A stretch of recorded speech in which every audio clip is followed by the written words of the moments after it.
अष्टम श्रेणी मोर प्रिय छात्र छात्री मानक मोर YouTube channel Odisha high school classes तरफ समस्त को शुभेच्छा और स्वागत। पिले माने नूतन भाव प्रकाशित आमर सामाजिक विज्ञान अध्ययन पुस्तक जार ना हूँ भारत और आम पृथ्वी। यार प्रथम अध्याय रही प्राकृतिक संबल और तार व्यवहार। यह तीनोटी भिडियो रे आमे डिस्कशन करथिले। जो छात्र छात्री माने यार भिडियो देखि नाहंती से माने प्ले लिस्ट को जाई मध्य भिडियो देखि परिबे। तेणु आज ए भिडियो रे ए अध्याय रे थिबा प्रश्न और अभ्यास कार्य डिस्कशन करिबा। तबे ए अभ्यास कार्य रे मोट 5टी प्रश्न रहिछि। तेणु ए 5टी जाक प्रश्नर उत्तर कौन हेबो आज आमे ए भिडियो रे डिस्कशन करिबा। हाँ पिले माने जो माने मो चैनल रे नुआ मात्र एपर्यंत मो चैनल को सब्सक्राइब करिना हो चैनल को सब्सक्राइब कर दियो, वीडियो को लाइक कर दियो, वीडियो को बहु मात्रा रे तुम सांग मानक सहित शेयर कर दियो। हाँ जेपरी कमेंट न देबाकू न भूल। तबे डेरी करबानी आसो आज भिडियो स्टार्ट करबा। प्राकृतिक संबल और तार व्यवहार अध्याय 1 प्रश्न और अभ्यास कार्य। तबे प्रथम प्रश्न अछि आमे आज जहाकू नवीकरण योग्य संबल बोली कहूचे ताकू आसंता काली को किपरि नवीकरण अयोग्य होई जिवो एही घटना को रोकिबा पई केउ पदक्षेप निया जाई पारिबो लेख। तबे लक्ष्य कर पिले ए प्रश्नर उत्तर आमे कोन लेखिबा। नवीकरण योग्य प्राकृतिक संबलर क्रमागत व्यवहार वृद्धि जोगु एहा पुनः सृष्टि और पुनः भरण करिवार क्षमता बाहर को चली जाए। फल भविष्यत उक्त प्राकृतिक संबलटी आम पाई नवीकरण अयोग्य प्राकृतिक संबल हो जाए। बुझीगला तो पिले। तेणु से प्रश्न पचारि थिला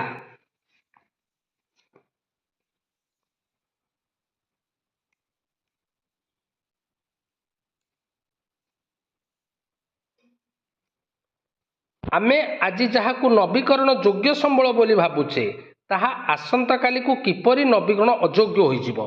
किपरि होई जिवो ना तार क्रमागत व्यवहार वृद्धि फल यह पुनः सृष्टि और पुनः भरण हो पार ना। फल यह नवीकरण अयोग्य हो।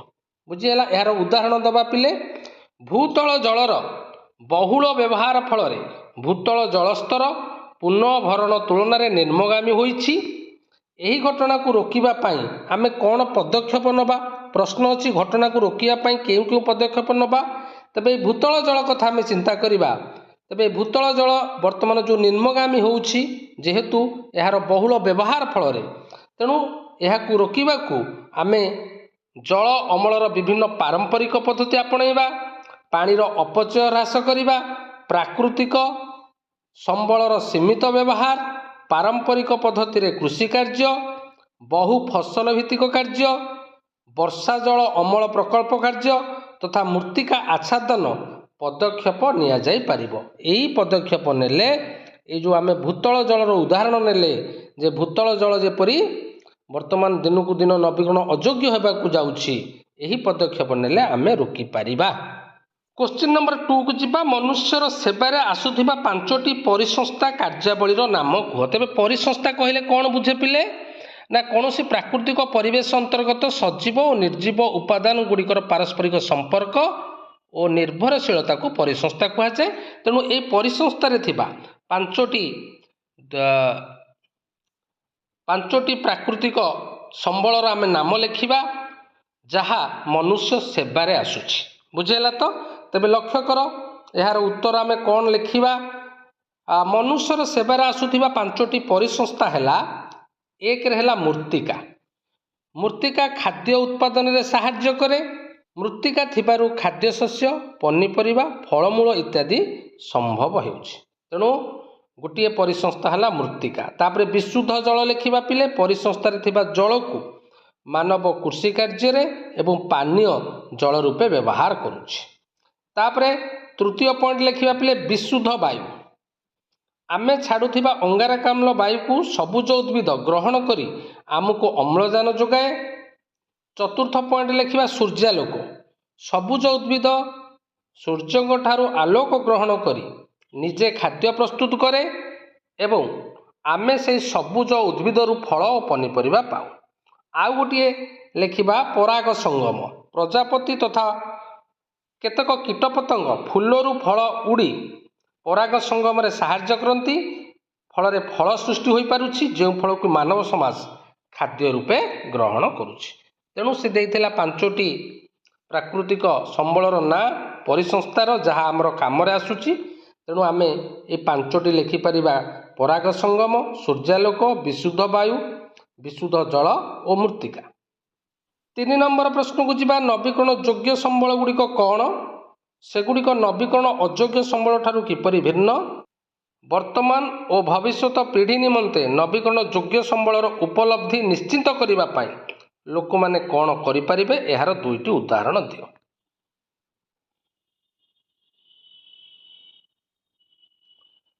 तेबे पिले माने नवीकरण योग्य प्राकृतिक संबल कौन? यह नवीकरण अयोग्य प्राकृतिक संबल ठारू किपरि भिन्न आमे किपरि लिखिबा? प्रथमे नवीकरण योग्य प्राकृतिक संबलर संज्ञा दबा। जो प्राकृतिक संबल को जेते व्यवहार कले मध्य ताहा सरे नहीं अथवा सरीगले अल्प समय मध्य पुनरुद्धार पुनः सृष्टि हो पारे ताहाकू नवीकरण योग्य प्राकृतिक संबल कहुए। यार उदाहरण है जल, वायु, सूर्यालोक, मृत्तिका इत्यादि।